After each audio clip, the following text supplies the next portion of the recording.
Hey everyone, welcome back to another Tic-Tac Taiko. There is a simple syncopated pattern that is found across all genres of music, and yet I have found some taiko players have a really difficult time nailing it down. So today we're going to break it down and I'm going to help you make it part of your toolbox. Let's go.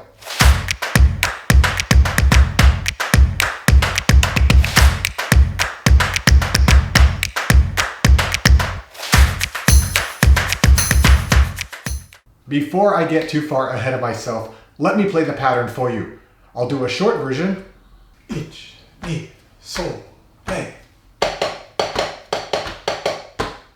And a long version. Ich, mi, sol, re.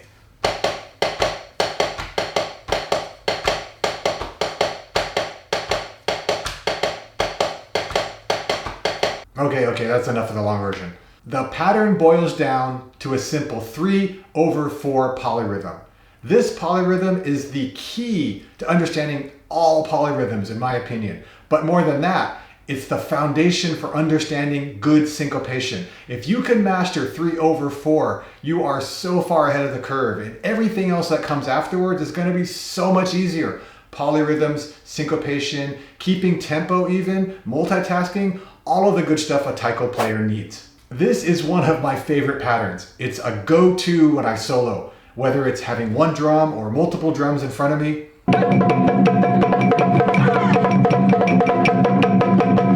Or a setup where I have a drum on either side.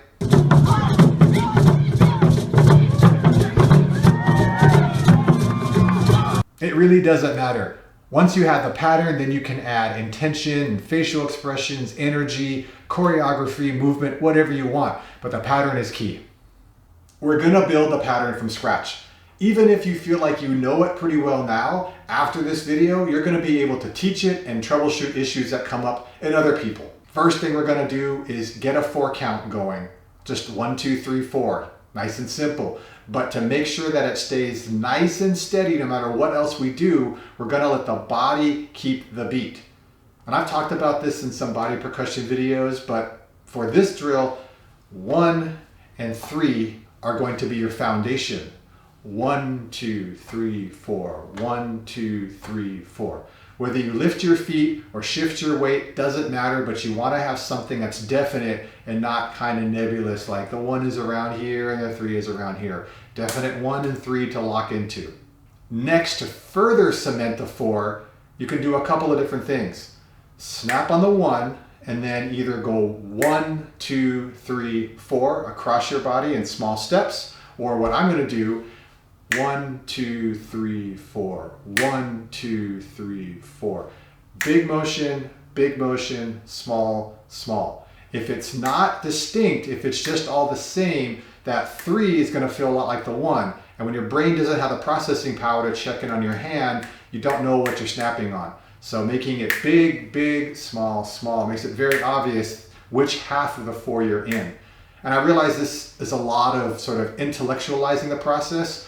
So try it. Figure out which of the 2 ways works for you with the lower body. Give it a couple of runs before you continue. 1, 2, 3, 4. 1, 2, 3, 4. 1, 2, 3, 4.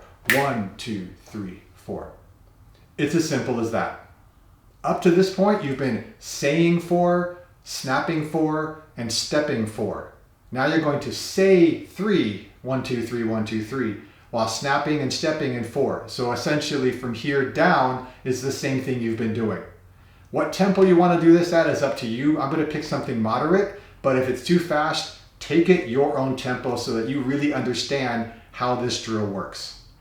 I'll go 4 for nothing.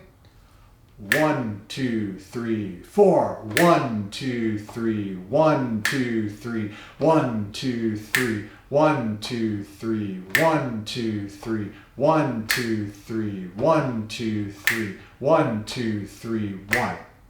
Next thing we're going to do is one small adjustment. Same thing you just did, but now when you're saying 1, 2, 3, make the 1 louder than the 2 and the 3. 4 for nothing. Here we go. 1, 2, 3, 4. 1, 2, 3. 1, 2, 3. 1, 2, 3. 1, 2, 3. 1, 2, 3. 1, 2, 3. 1, 2, 3. 1, 2, 3.